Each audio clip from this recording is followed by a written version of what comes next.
Good afternoon বন্ধুরা, Olivia lifestyle চ্যানেলে নতুন একটি ভিডিও। সবাইকে অনেক অনেক শুভেচ্ছা ও ভালোবাসা।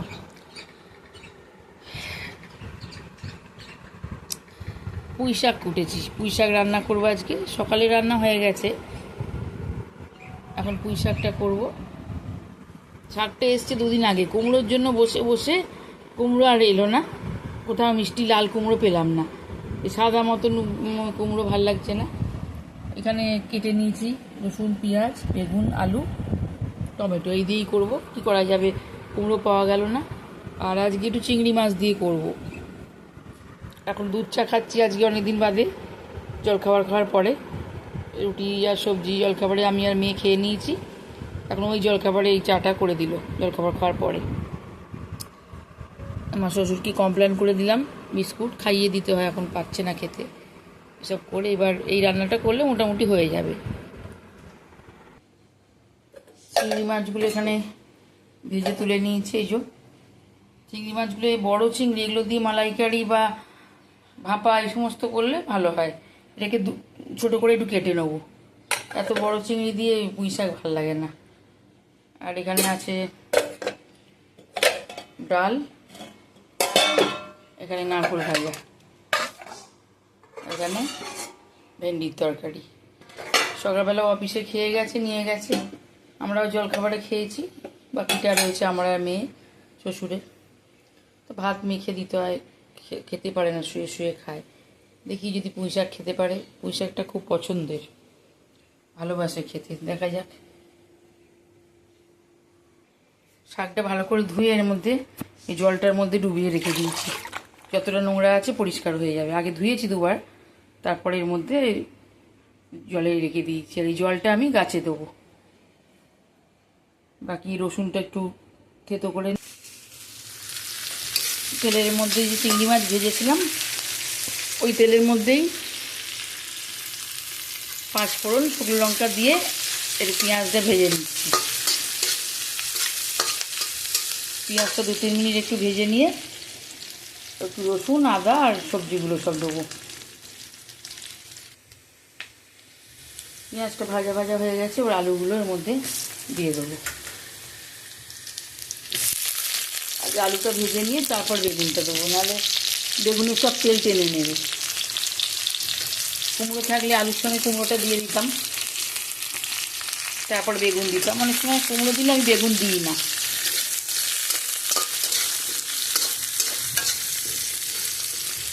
এটা 2-1 মিনিট ভালো করে ভেজে নেবো, তারপর বেগুনটা দেবো।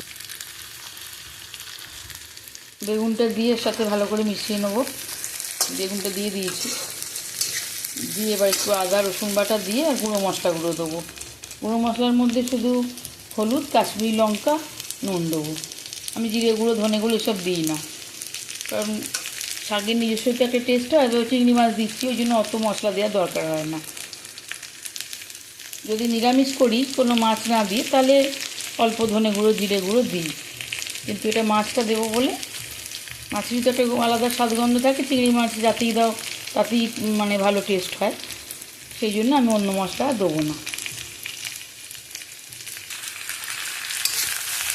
আদা রসুন দিয়ে ভালো করে এটা মিশিয়ে নিয়েছি।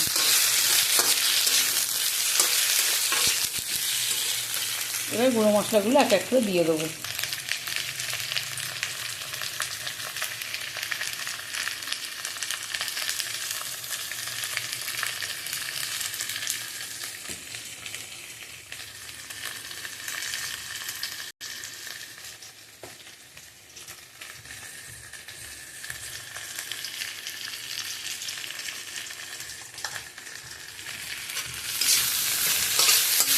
এটা ভালো করে কষিয়ে নিয়ে শাক দেবো, তারপর লাস্টের দিকে অল্প মিষ্টি দেবো, দিয়ে চিংড়ি মাছটা দিয়ে তখন বন্ধ করে দেবো। আগে শাকটা দিয়ে হয়ে যাক।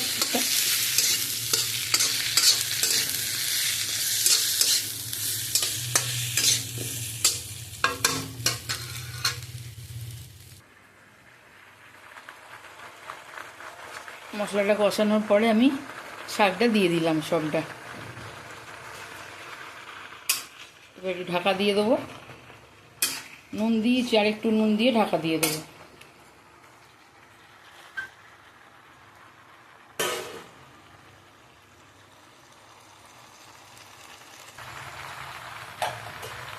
জলটা দিয়ে দিয়েছি, দিয়ে এবার ঢাকা দিয়ে দেবো। এটা আস্তে আস্তে কমে যাবে। ঢাকাটা দিয়ে দেবো, দিয়ে আঁচটা কম করে দেবো, কম আঁচে আর হতে থাক। এবার ঢাকাটা খুলে দেখলাম হয়ে গেছে, এটা এই আলুগুলো সেদ্ধ হয়ে গেছে। এবার চিংড়ি মাছটা দিয়ে একটু মিষ্টি দেবো, দিয়ে চিংড়ি মাছটা দিয়ে বন্ধ করে দেবো। চিংড়িগুলোর মধ্যে দিয়ে দেবো, দু টুকরো করে নিয়েছি চিংড়িগুলোকে।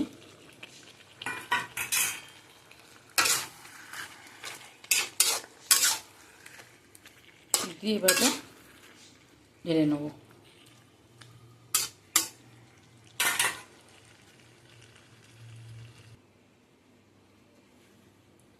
হয়ে গেল চিংড়ি মাছ দিয়ে পুঁই শাক।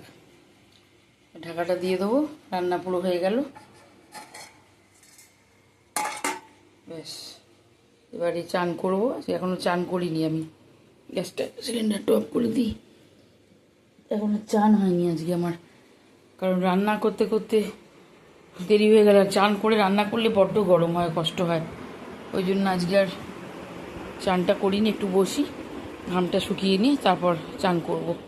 তারপরে এদের চান করাবো, কারণ এদের চান করিয়ে চান করতে গেলে অনেক বেলা হয়ে যাবে। এমনিতেই অনেক বেলা হয়েই গেছে, 12:30 বাজে। অন্যদিন সকাল সকাল চান হয়ে যায়, কিন্তু এই রান্নাটা বাকি ছিল বলে আর চান করিনি। এত গরমে না রান্নার পর আর রান্নাঘরে ঢুকতে ইচ্ছে করে না। চানের পর চান করে মনে হয় পাখার তলাতেই বসে থাকি। কাজ যদিও আছে, জামা কাপড়গুলো শুকোতে দিয়েছি, পাট করব, মিঠাইয়ের ঘরে আলমারিটা গোছাবো, ঠাকুরের আজ ঘর বাসন সব মেজে রাখবো, কারণ কালকে পুজো, সেগুলো আগে থাকতে করে রাখি। স্পাইডার প্ল্যান্টটায় শুকিয়ে যাচ্ছে কেন কি জানি। হালকা রোদ আসে সকালবেলার দিকে, ঘরেই রেখেছি। জলও মানে খুব যে বেশি দিতে আর নয়। এটা তো ঠিক আছে, একটু পাতাটাও ধুতে হবে। বড় হয়েছে গাছটা, মানি প্ল্যান্টটা, এটার মধ্যে রেখেছিলাম, কিন্তু এইটা খুব অসুবিধা করছে। আজ গাছেও জল দিয়েছি, দুবেলা ভালো করে জল না দিলে হয় না। আর কাল থেকে মেয়ে স্কুল, ওই যে কেচে সব নীল টিল দেওয়া হয়েছে, ইস্ত্রি করব। গাছগুলো তো সবুজ লাগছে, কালকে একদম শুকনো হয়ে গেছিলো। ছোট করে সব গাছগুলো কেটে দিয়েছি। জবা গাছটা, ওই অপরিতা, সব ফুল হচ্ছে না, নয়নতলা ছাড়া কোনো ফুল হচ্ছে না, ছোট করে কেটে দিয়েছি। দেখি যদি হয়। আমি খেতে বসেছি, মেয়ের নারকেল ভাজা, ডাল, সবজি, আমার চচ্চড়ি দিয়ে হয়ে যাবে, একটু ডাল আর আম, ব্যাস আজকে দুপুরেই খাওয়া। খেয়ে দিয়ে আজকে পাখিকে চান করাবো, কারণ ও টিউশন যাবে, তারা আছে এখন। পাখিকে চান করাতে দেরি হবে, খেয়ে দিয়ে চান করাবো। ঠাকুরের বাসন মাজা আছে, সব কাজ আছে।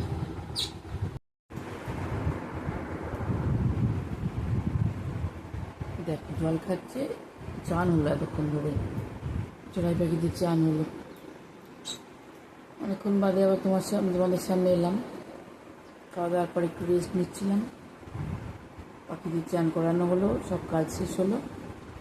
এবার ঠাকুরের বাসনগুলো মাজবো, আর ঠাকুরের সমস্ত কাপড়গুলো, যেগুলো ঠাকুরের গায়ে দেওয়া হয় বা যেগুলো, যে কাপড়টা পাতা থাকে, ওগুলো কেচে শুকুর দেবো। বাসনগুলো মেজে নেবো, কালকে পুজোর আগে সমস্ত আমি করে রাখি, তাহলে সুবিধা হয়।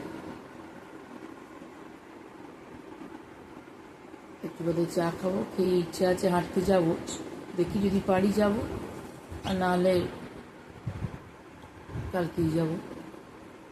সারাদিনই পরপর কাজ চলছে, যে নাও যেতে পারে, গেলেও সেই 6:30 পৌনে 7টায়।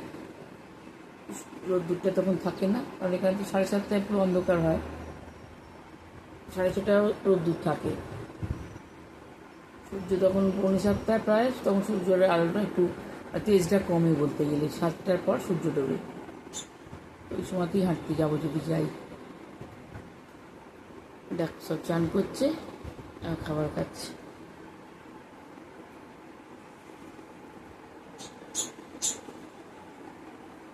অনেকক্ষণ জলে আওয়াজ পাচ্ছি, ভিডিওটি যে অন করলাম সব চান করে পালালো। আর একটু আগে ওই বুঝতে পারলে ভিডিও করতাম। ওরাও ঠিক বোঝি, মাঝে মাঝে পালায়। কাজ সব হয়ে গেছে, এবার যাব হাঁটতে। দুদিন যাব করে যাওয়া হয়নি, আজকে একটু যাই। যা গরম, মনে হচ্ছে ঘরেই বসে থাকি, কিন্তু একটু হেঁটে এলেও ভালো লাগবে।